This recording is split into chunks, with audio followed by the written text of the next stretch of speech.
A gente sabe como é, né? Liga o noticiário internacional e parece que a gente caiu no meio de um filme de espionagem, com mil reviravoltas, traições, informações desencontradas. É muita coisa pra acompanhar, realmente. Ucrânia, diplomacia, declarações de todo lado. Às vezes parece que a gente tá só arranhando a superfície, sabe? E se a gente pudesse mergulhar de cabeça no que realmente importa? Mergulhar fundo, direto nas fontes, Ok. sem perder tempo com o ruído todo. É exatamente o que a gente faz aqui no Deep Dive. Você traz as suas fontes, as suas dúvidas e a gente coloca o nosso capacete de mergulho e vai lá, no fundo, buscando os insights mais importantes. Exatamente. Pode ser para se preparar para o trabalho, para impressionar os amigos no churrasco, para entender o que está acontecendo no mundo. A gente te ajuda a decifrar tudo. É isso aí. A gente te dá as ferramentas para você dominar o assunto. E hoje, o tema da nossa imersão é a Ucrânia. A gente vai analisar a situação atual do conflito e as últimas movimentações diplomáticas. Tudo com base no material que você nos enviou. A ideia é entender o que está rolando de verdade, quais são as perspectivas, o que está em jogo. Vamos mergulhar juntos nesse mar de informações e tentar desvendar os mistérios. Beleza. Então, para começar, vamos falar da invasão em si. Um dos materiais que você mandou, um post de blog, critica a invasão sem meias palavras. O autor não alivia, não. Ele deixa bem claro que a invasão da Ucrânia pela Rússia é uma violação das leis internacionais e que isso coloca em risco a estabilidade global. Ele coloca a invasão como uma ameaça, é isso. Sim, e ele enfatiza que os países democráticos, principalmente aqueles com poder militar, têm a obrigação moral e política de se posicionar contra esse tipo de ação. Entendi. E o blog post cita a invasão da Ucrânia pela Rússia, que começou em fevereiro de 2022. E pelo que ele diz, ainda tem ataques acontecendo em 2025. Isso mesmo. E o autor critica a Rússia por não ter cumprido as promessas que fez. Por exemplo, o Putin prometeu não atacar a infraestrutura energética da Ucrânia, mas o post menciona diversos ataques com drones que aconteceram depois disso. Então o autor coloca que a Rússia não é confiável. Ele basicamente diz que as ações da Rússia não correspondem ao discurso e que isso mina a confiança em qualquer acordo ou promessa. Faz sentido. Yeah. E tem uma parte do texto que achei bem interessante. O autor argumenta que a falta de uma resposta mais firme a essa agressão pode acabar encorajando outras potências a fazerem a mesma coisa. Ele até faz um paralelo com eventos históricos. Sim, ele parece estar falando da política de apaziguamento que precedeu a Segunda Guerra Mundial. A ideia é que se a gente ignorar ou minimizar esse tipo de agressão, podemos estar abrindo um precedente perigoso. Tipo, se a gente deixar passar dessa vez, outras potências podem se sentir livres para invadir outros países. Exatamente. E isso pode levar a um efeito dominó, com consequências imprevisíveis para a ordem global. Caramba! O blog post também descreve as ações da Rússia na Ucrânia como uma campanha de terror, com impactos econômicos no mundo todo. É verdade. Ele fala da crise energética, da crise alimentar, do problema dos refugiados. A gente está sentindo os efeitos dessa guerra aqui do outro lado do mundo. Não tem como negar. E o autor do post defende que a comunidade internacional precisa tomar medidas mais sérias contra a Rússia. Sim, ele fala em sanções mais pesadas, isolamento diplomático. Ele quer que a Rússia sinta o peso das suas ações. E quais seriam essas medidas, na prática? Ele não entra em detalhes, mas podemos pensar em coisas como restrições financeiras, embargos comerciais, expulsão da Rússia de organizações internacionais. O objetivo seria pressionar o governo russo a mudar de postura. Entendi. E a linguagem usada no blog é bem forte, né? Ele fala em ataque à dignidade humana, usa termos como terrorismo estatal. Ele não mede as palavras. Dá para sentir a indignação do autor. Ele enxerga a Rússia como uma ameaça à democracia e à liberdade. E ele cita os ataques à infraestrutura energética da Ucrânia, que aconteceram em março de 2025, como tentativas covardes de destruir o moral do povo ucraniano. Sim, ele condena esses ataques que deixam a população sem energia, sem água, sem condições básicas de vida. E o que o autor acha que vai acontecer se o mundo simplesmente aceitar a invasão? Ele acredita que a paz mundial estará em risco. Ele fala que a ambição do Putin é um perigo para todos os países e que a Rússia precisa ser contida. Nossa, que visão pessimista. Ele realmente acredita que a situação é crítica e que a gente precisa agir agora para evitar um desastre maior. E a conclusão do blog post é bem direta. A invasão é um crime que precisa ser punido. Exatamente. Ele defende uma resposta firme e coordenada da comunidade internacional para que a justiça seja feita. Bom, além desse blog post, você também nos mandou uma notícia sobre o envolvimento do ex-presidente Trump nas negociações de paz.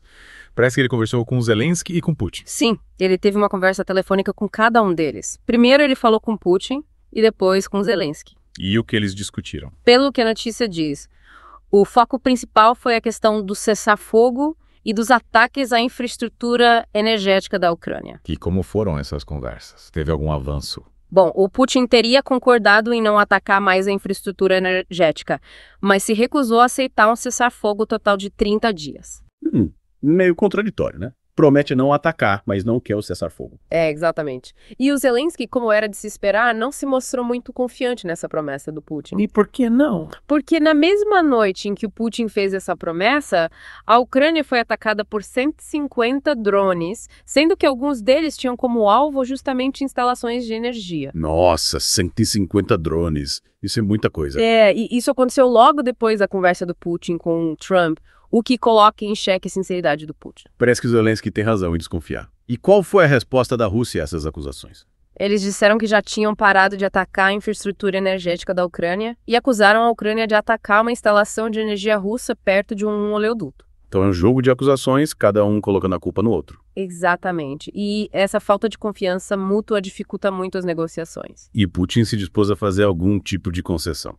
A notícia menciona que ele teria proposto suspender os ataques à rede elétrica, mas os ataques a áreas civis continuaram. Então, na prática, não mudou muita coisa.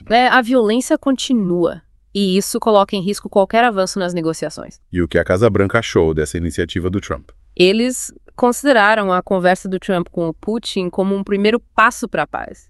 Eles esperam que isso possa levar a um cessar-fogo no Mar Negro e, eventualmente, ao fim da guerra. Mas a notícia também diz que o Putin não mudou as suas condições para um acordo de paz e a Ucrânia não aceita essas condições. É verdade.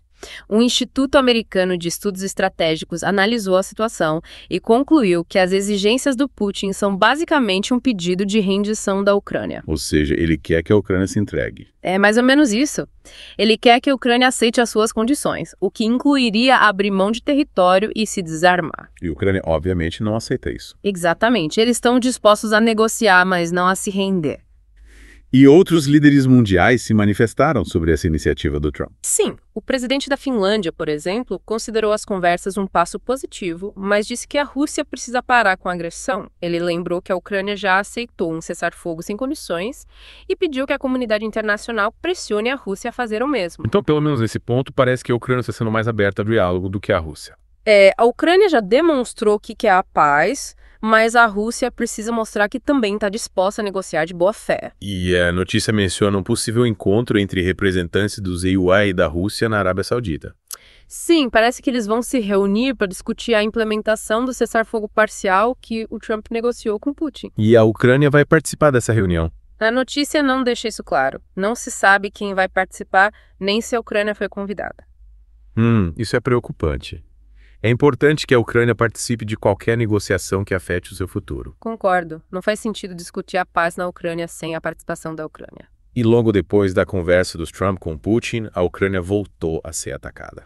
Infelizmente, a violência continuou. Teve ataque aéreo em Kiev, explosões em várias cidades. Parece que as promessas de paz não estão sendo cumpridas. E isso aumenta ainda mais a desconfiança entre os dois lados. E o que a Rússia disse sobre esses ataques? O Ministério da Defesa da Rússia disse que lançou drones contra alvos militares em Mykolaiv, mas que depois da conversa com Trump, o Putin ordenou que os ataques parassem. Mas teve ataque em outros lugares também, não foi só em Mykolaiv. Sim, e a Rússia também acusou a Ucrânia de atacar uma instalação de energia na Rússia. Parece que a guerra de narrativas continua. Cada lado acusa o outro de sabotagem e de não querer a paz. Isso aí. E essa troca de acusações só dificulta ainda mais o caminho para um acordo? Em meio a esse caos todo, o Zelensky fez um pronunciamento. Sim, ele disse que palavras de cessar-fogo não são suficientes. Ou seja, ele quer ações, não só promessas. Exatamente. Ele quer ver a Rússia parando os ataques de verdade, não só dizendo que vai parar. E ele se dispôs a fazer alguma concessão. Sim, ele disse que se a Rússia parar de atacar a Ucrânia também vai parar de atacar a Rússia. Então ele está disposto a fazer a sua parte, desde que a Rússia também faça dela. É isso aí. É uma proposta de reciprocidade que coloca a responsabilidade nos dois lados. E o Zelensky aceita a exigência do Putin de que a Ucrânia pare de receber ajuda militar do Ocidente. Não, ele rejeitou essa condição. Ele diz que isso seria um suicídio para a Ucrânia, porque os deixaria indefesos diante da Rússia. E ele continua defendendo o aumento da ajuda militar à Ucrânia. Sim, ele acredita que essa ajuda é fundamental para que a Ucrânia consiga se defender da agressão russa. E alguns especialistas acreditam que a recusa do Putin em aceitar um cessar-fogo total já era esperada. Sim, um analista do Instituto Internacional de Estudos Estratégicos disse que isso não é nenhuma surpresa. Ele acredita que tanto a Rússia quanto a Ucrânia estão tentando convencer o Trump de que o outro lado é o culpado pela falta de paz. Ou seja, eles estão usando o Trump como um árbitro, cada um tentando ganhar sua simpatia. É mais ou menos isso. Eles querem que o Trump pressione o outro lado a fazer concessões. E o Zelensky falou sobre a questão das concessões territoriais. Sim, ele disse que essa é uma questão muito difícil e que a Ucrânia jamais vai reconhecer a anexação da Crimeia e das outras regiões ocupadas pela Rússia. Então esse é um ponto inegociável para a Ucrânia. Eles consideram esses territórios como parte da Ucrânia e não abrem mão disso. E a notícia termina dizendo que a conversa entre o Trump e o Zelensky terminou um dia depois da conversa com Putin. Parece que o diálogo continua, mas o caminho para a paz ainda é muito longo.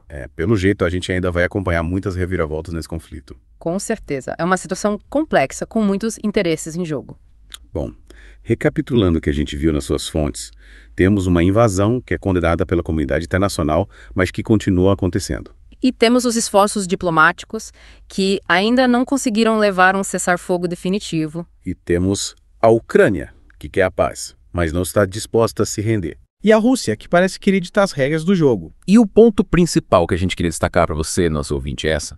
A diferença entre o discurso e a prática. Os líderes falam em paz, mas os combates continuam. As promessas não estão sendo cumpridas e isso levanta dúvidas sobre a real intenção dos envolvidos. E por que isso é importante para você? Porque essa guerra afeta todos nós, mesmo aqui do outro lado do mundo. A instabilidade global, a crise econômica, a crise humanitária, tudo isso tem um impacto na nossa vida. Então é importante a gente se informar e entender o que está acontecendo para poder formar nossa própria opinião. E para poder cobrar dos nossos líderes que façam algo para resolver essa situação. E para terminar, a gente deixa uma pergunta para você refletir. O que você acha que vai acontecer com esse conflito? Será que a diplomacia vai prevalecer ou a gente vai ter uma guerra longa e sangrenta? Pense nisso e continue acompanhando o The Geek Dive para mais análises e informações sobre os temas que impactam o nosso mundo. Valeu por mergulhar com a gente. Até a próxima.